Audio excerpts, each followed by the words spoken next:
Welcome to The Explainer. Today we are tackling a topic that, let's be honest, we all deal with, but very few of us have really mastered. I'm talking about feedback. We're going to break down how you can actually rethink criticism and turn it into a real catalyst for your own growth.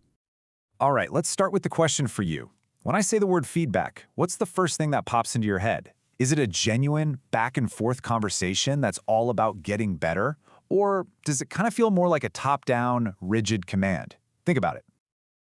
It's kind of like talking to a virtual assistant. We've all done this, right?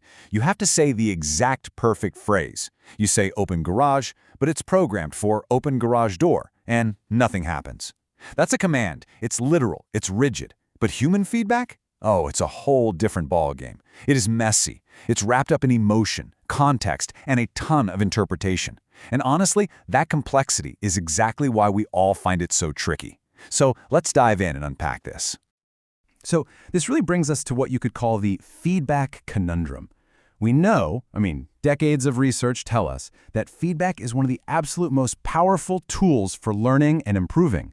And yet, so many of us dread it, right? Whether we're the one giving it or the one getting it. I think for most of us, the common wisdom is pretty straightforward. Negative feedback just crushes your motivation. You hear it, you feel bad, you just want to shut down. Right. Is it really that simple? Is that the whole story? Well, let's see what the actual science says based on a huge review of the literature. Okay, so to get some real, solid answers, we're going to look at a massive meta-analysis that was published in the Educational Psychology Review. Now, this wasn't just some small, one-off study. Nope, this was a deep dive, a synthesis of 78 different experiments. So it gives us a much clearer picture of what's really happening here. So here's the first thing the researchers did. They compared what happens when people get negative feedback, something like your score was below average, to what happens when they get neutral feedback or even no feedback at all. And the result? Honestly, it was pretty surprising. On average, it turned out that getting that negative feedback had no significant effect on a person's intrinsic motivation. Kind of wild, right? It was basically the same as getting no feedback at all. But, and this is a big but, the whole picture just flips on its head when you bring positive feedback into the equation. So when the researchers compared that same negative comment to some praise, like, hey, great job, whoa, the story totally changed. In that context, the negative feedback suddenly became a major demotivator. It significantly decreased motivation. And they actually put a number on it, too. The impact was pretty big. They measured it with a statistic called an effect size, and it came out to -0.37. That's a pretty solid, meaningful finding in research. But look, the number itself isn't the point. Here's the real takeaway. It's not the negative feedback in a vacuum that's the problem. It's the stark comparison to praise that does the damage. Context is absolutely everything. Okay, so this discovery really leads us to the true secret of giving effective feedback. It's a powerful little reframe that can completely change the whole conversation. And organizational psychologist Adam Grant, he just nails this. He argues that we're all having the wrong debate. This whole positive versus negative thing, it's a distraction. The real difference, the one that actually matters, is all about the focus. Is the feedback about the task or is it about the self? And here's why this is such a game changer. Think about it. Self-focused feedback, like your work is terrible, just puts us on the defensive, right? But what's interesting is that even your work is great can be a problem because it can make us complacent. Neither one really helps us learn. But task-focused feedback, now we're talking. Whether it's critical or complimentary, it gives us specific, actionable information that we can actually use to get better or, do that awesome thing again. And the science totally backs this up. That big meta-analysis found that negative feedback was way less demotivating, and hey, sometimes it was even motivating when it came with a few key things. When it had instructional details on how to improve. When it was based on clear criteria like, hey, 8 out of 10 of these were incorrect, instead of, you did worse than everybody else, and when it was delivered in person. See the pattern? All of these things keep the focus right where it belongs, on the task, not on the person. All right, so this is all great in theory, but how do we actually do this? How do we put this science into practice? Let's walk through a couple of simple, super memorable models you can start using, like today, to give much better task-focused feedback. Okay, but first, a quick warning about a technique I'm sure you've all heard of, the feedback sandwich. You know the one, say something nice, then drop the criticism, then say something nice again. And look, It's well-intentioned for sure, but a guide from Maynooth University points out a big problem. People get wise to it. They just brace themselves for that but in the middle and pretty much ignore all the praise around it. The whole message just gets lost. So what's a better way? Check out the STAR model. It's a really simple structure that basically forces you to be objective. So instead of just saying, hey, your presentation was confusing, you break it down. You start with the situation. Okay, in that client meeting yesterday. Then the task, your job was to explain the new pricing model. Then the action, and what you did was show the chart with all 3 tiers at once. And finally, the result. And I saw the client kind of get a confused look. See how that works? It automatically keeps the focus on the event, and it gives a really clear path for what to do differently next time. Here's another great one, the boost model. Think of this one like a quick checklist to make sure your feedback is high quality. Is it balanced, covering good stuff and areas to improve? Is it objective and based on something you actually observed yourself, not just office gossip? Is it specific with real examples? And this one's huge. Is it timely? Given soon after the event? If you can tick all those boxes, you're pretty much guaranteed to be giving constructive feedback, not just empty criticism. But here's the catch, and it's a big one. You can have all the best models in the world, STAR, Boost, you name it, but they won't work if the environment itself is broken. And that brings us to our final, and maybe the most important piece of this whole puzzle. For feedback to actually work, to really land, you need what Harvard's Amy Edmondson calls a fearless organization. What does that mean? It means a culture built on psychological safety. It's an environment where people genuinely feel safe enough to speak up, to challenge things, to ask questions, and, you guessed it, to give and receive feedback without being terrified that they're going to get punished for it. Now, a culture like that doesn't just magically appear. It's built, piece by piece, by fostering resilience in people. And resilience, it's not just about being tough or having thick skin. It's a skill you can actually learn. It's all about being able to adapt when things get tough, to bounce back from stress, and, most importantly for what we're talking about today, to actually learn from mistakes and setbacks. And according to research from the Right Direction Initiative, this kind of resilience rests on 3 key pillars. First, a belief in your own ability, what psychologists call self-efficacy. This helps you see feedback as a challenge you can meet, not a personal threat. Second, open communication, which just makes sure the whole conversation happens in a supportive way. And third, a shared sense of purpose. That way, feedback isn't personal, it's about helping the whole team win. When you have those 3 things, criticism stops feeling like an attack and starts feeling like a helpful course correction. Okay, so let's wrap this up and recap the big takeaways. First, the sting of negative feedback really depends on the comparison. Context is king. Second, the golden rule. Effective feedback is always task-focused, not self-focused. Third, use simple models like STAR and Boost to keep yourself specific and objective. And finally, remember that none of this matters without a culture of psychological safety and resilience. That's the foundation for everything. Which leaves us with one last kind of provocative thought to chew on. The authors of the fantastic book, Thanks for the Feedback, make this point. The real power in any feedback conversation doesn't actually lie with the person giving it. It lies with the person receiving it.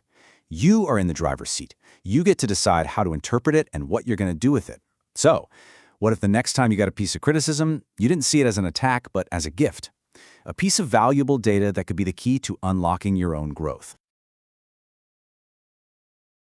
Welcome to the Deep Dive, where we cut through the noise and get straight to the insights you need to be truly well-informed.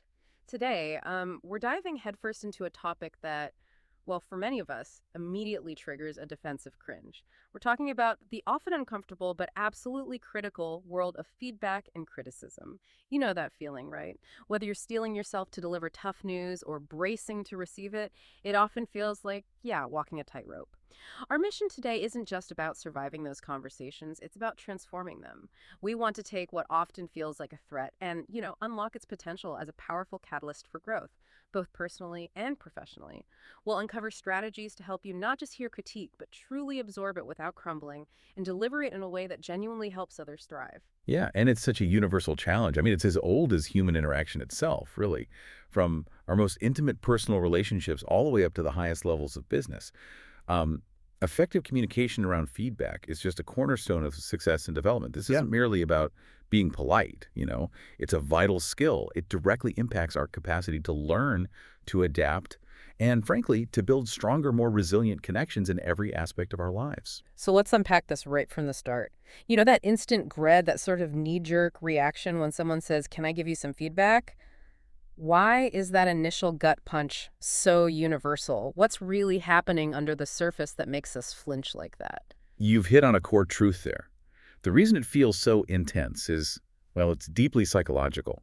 Research published in Nature Communications actually found that our brains process social rejection and criticism in much the same way they process physical pain. Wow, really? Physical pain. Yeah, what this means is not just an emotional ouch. Your brain literally activates the same neural circuits as if you'd experience a physical injury. That's why the sting of criticism can feel so real, so visceral. And cognitive science gives us some fascinating frameworks here, like what's sometimes called lower-level cognitive ability, or LCA. Think of this as our brain's ancient, sort of automatic threat detection system, the one that makes us flinch without thinking. When criticism hits, our LCA often instinctively flags it as a social threat, triggering that immediate shame program, that flush of embarrassment. Even if logically we know the feedback might be valid, it's a natural, very common human weakness. Right, and it's not just that primal instinct, is it? We also have this deep-seated desire to be right, to have certainty in a world that feels, well, pretty unpredictable. The Greater Good Science Center highlights how we naturally interpret the world in ways consistent with our existing beliefs. We're sort of hardwired to be defensive when those beliefs are challenged. We literally filter information to confirm what we already think. It's like our brain has this built-in confirmation bias running all the time. Precisely. And this leads to a really crucial distinction that often gets blurred, which is the difference in, let's say, intent and impact between feedback and criticism. As Bramlines outlines, feedback is typically something requested, or at least welcomed. It's usually given at an intermediary stage, and its core aim is improvement. It's specific, it's actionable, and it's really intended to motivate. Criticism, on the other hand, often comes unrequested. It's usually given after a project is complete, maybe when it feels too late to fix things. And its focus tends to be primarily on highlighting faults, sometimes without offering concrete solutions. The problem isn't just the words, but the negative impact it can have on self-esteem. It can leave the recipient feeling attacked rather than helped. Understanding that difference helps us recalibrate our response. So what does this all mean for us then? It means understanding why it hurts. That's the essential first step. It's step one to changing how we react. If we know the brain's wired to see it as a threat, we can start to consciously maybe reprogram that response. And that's where the deep dive into strategies really begins. Okay, so our instinct might be to defend ourselves, right? To put up walls. But there are powerful strategies we can use to turn that impulse into an opportunity for actual growth. It's about being proactive, not just reactive. Absolutely. And the foundational skill here, the bedrock, is active listening.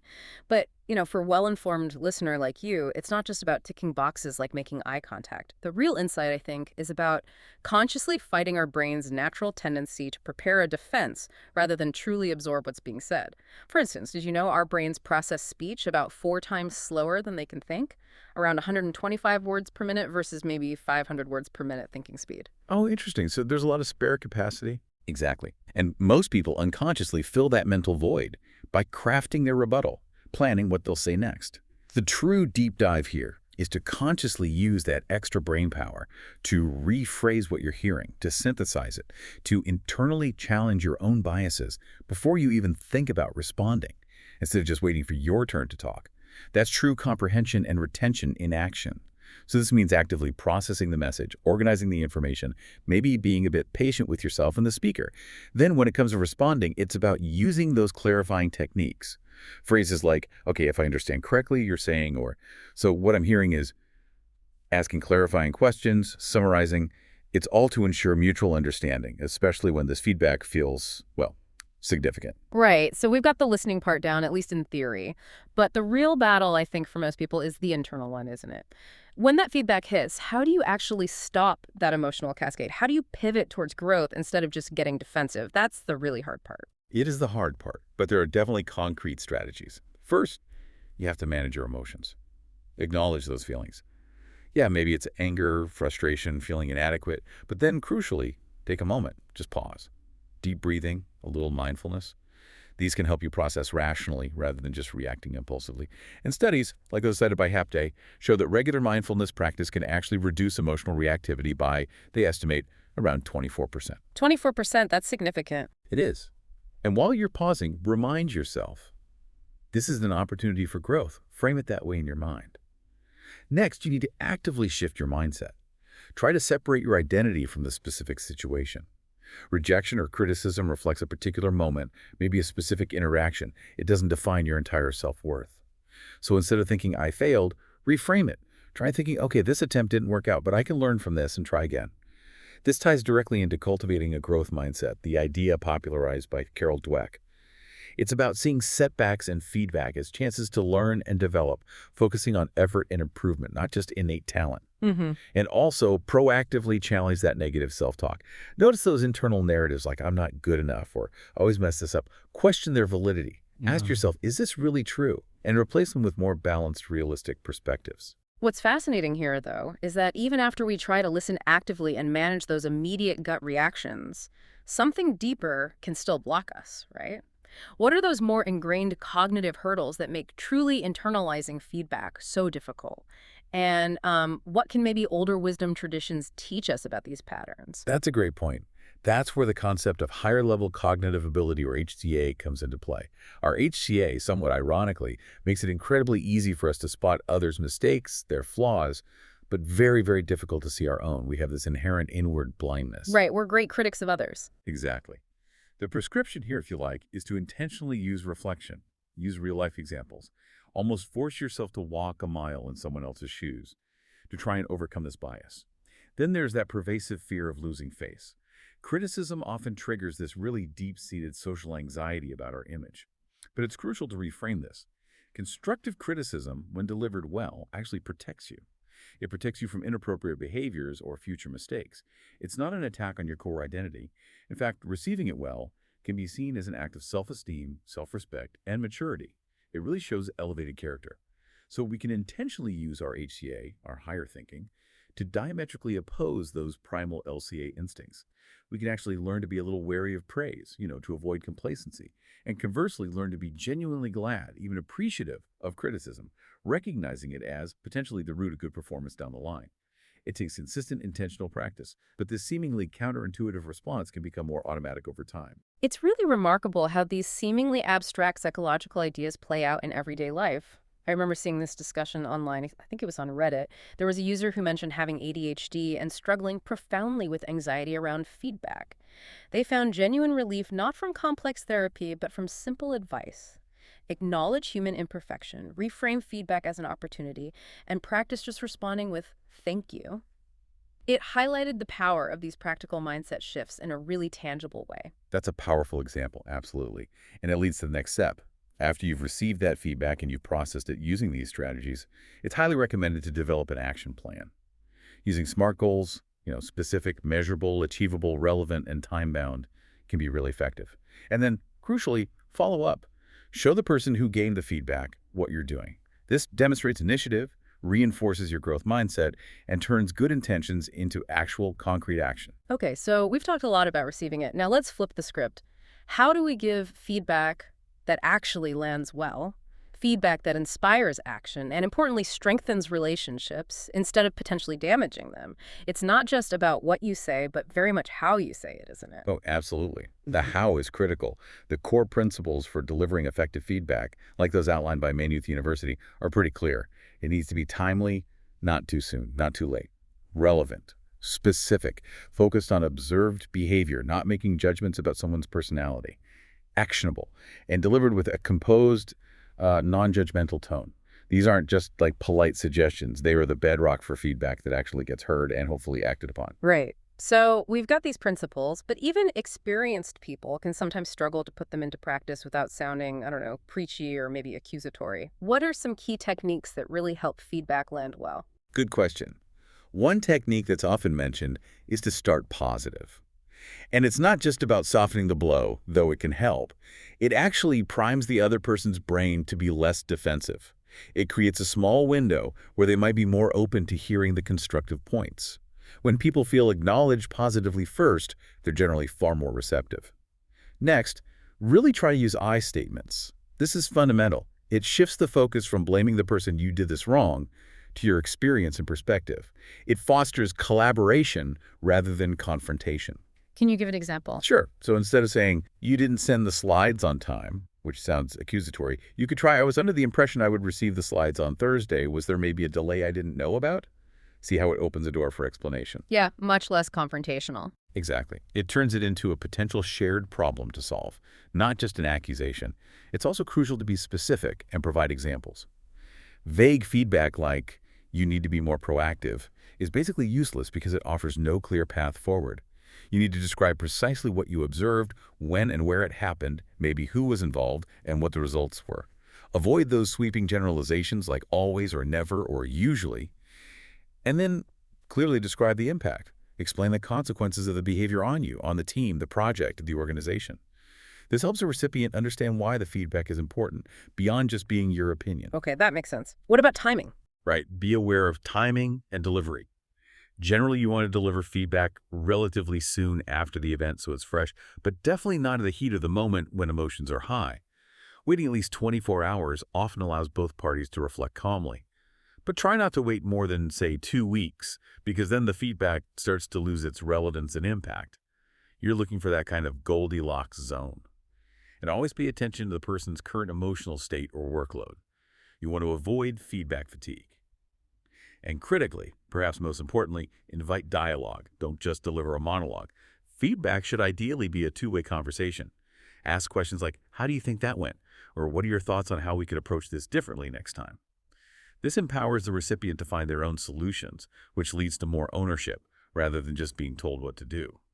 And finally, if appropriate, offer specific suggestions. Provide practical examples or ideas. Maybe something like, I sometimes find it helpful to write notes to remind myself. It shows you're trying to help, not just criticize. That's really practical. So zooming out a bit from these individual interactions, how can we make sure our feedback isn't just constructive, but truly empathetic? It sounds a bit like a buzzword sometimes, empathy, but it's really about connection, isn't it? Making sure the person feels understood. It absolutely is about connection. You've nailed it. Peaceful Leaders Academy defines empathetic feedback pretty well.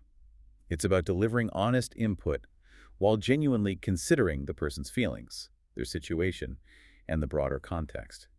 It's definitely not about sugarcoating the message, but delivering it in a way that lands supportively, that supports growth. The role of empathy, especially in leadership, is just profound. It builds trust, it fosters psychological safety, that feeling that people are safe enough to speak up, to make mistakes without fear of humiliation or punishment. It improves morale, and it allows leaders to navigate the, frankly, significant emotional labor involved in their role. It helps manage those unspoken tensions and keeps a team feeling grounded and motivated. And tailoring it too, right? Not everyone wants feedback the same way. Exactly. That's a key part of empathy. Tailor the feedback. Recognize that people have different preferences. Some might prefer very direct advice, others might need more time to process and reflect. Simply asking someone, how do you prefer to receive feedback, shows immense respect and actually builds their confidence in the whole process. So it's clear this isn't just about isolated conversations then. It's really about shaping an entire environment, an entire culture where growth is genuinely valued and feedback becomes a natural, maybe even welcomed part of how things get done. It's exactly right. We often call this building a feedback culture, and it involves fostering openness, trust, and transparency. It's where frequent, honest communication encourages everyone, not just managers to reports, but peer-to-peer. Even reports to managers to share thoughts, concerns, and ideas without fear of retribution or negative consequences. This isn't just about being nice, it's about creating systems, both formal and informal, where useful insights can flow freely in all directions. Leadership plays a massive role here, of course, in modeling this behavior. And, technology can help too.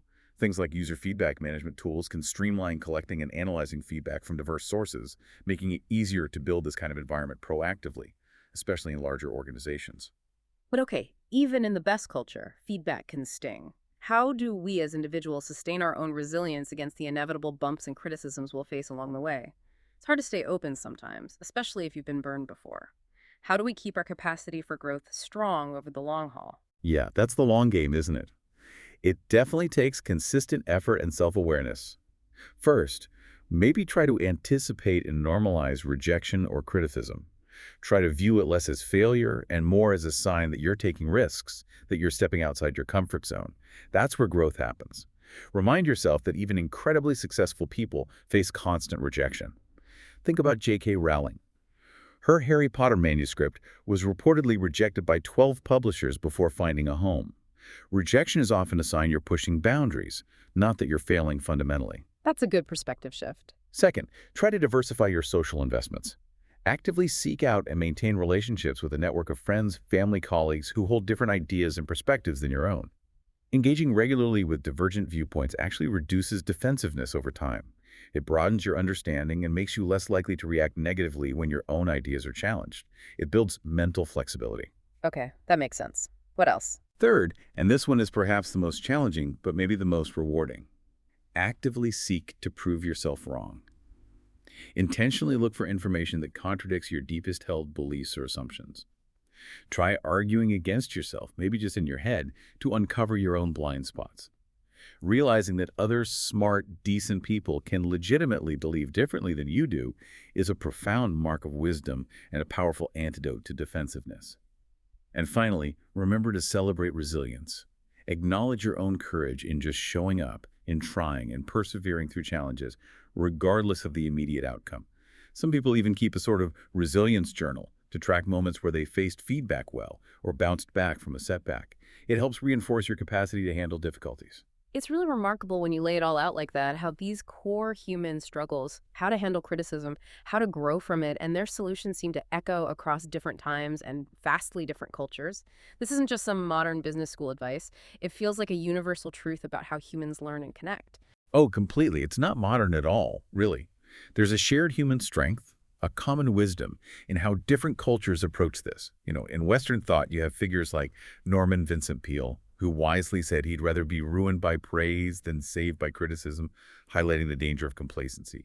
And Winston Churchill viewed criticism as necessary, almost like physical pain signaling an unhealthy state that needs attention. African-American culture often places a strong emphasis on resilience, on accepting criticism constructively, and that ability to bounce back from adversity. In Arabic culture, particularly through Islamic teachings, there's encouragement to receive criticism with an open mind. There's the idea of viewing a peer's advice as a mirror reflecting your true self, and valuing those who point at your faults, like the famous saying attributed to Umar ibn al-Khattab, "Whosoever shows you your faults, he is your friend." Yeah. And Eastern traditions, like Confucian teachings, also value being sort of uneasy about compliments, but appreciative of criticism, seeing that dialogue as a path towards virtuous relationships and essential self-correction. So across the globe, the underlying understanding seems clear. Real growth comes from facing our imperfections honestly and learning how to embrace feedback even when it's difficult. What a deep dive today. We've really explored this challenging, but as we've seen, incredibly vital landscape of feedback and criticism. From understanding its natural, sometimes painful sting to mastering the art of both receiving it constructively and giving it effectively. We've seen how active listening, managing those strong emotions that inevitably come up, and really cultivating a growth mindset can completely transform these interactions. It can open doors to profound personal and professional development. And it's so important to remember, this isn't a one-time fix, right? It's not like you learn it once and you're done. This is an ongoing process. It's a continuous journey of self-awareness and improvement. It absolutely requires consistent effort, conscious practice, but the potential rewards, genuinely stronger relationships, accelerated growth, maybe even true professional mastery. They're really immeasurable. So as you go about your week, we want to leave you with a provocative thought to maybe mull over. This week, what surprising blind spot might you uncover about yourself if you were to actively seek out some constructive criticism? And how might that revelation, maybe uncomfortable at first, unlock unforeseen growth in an area you never even expected?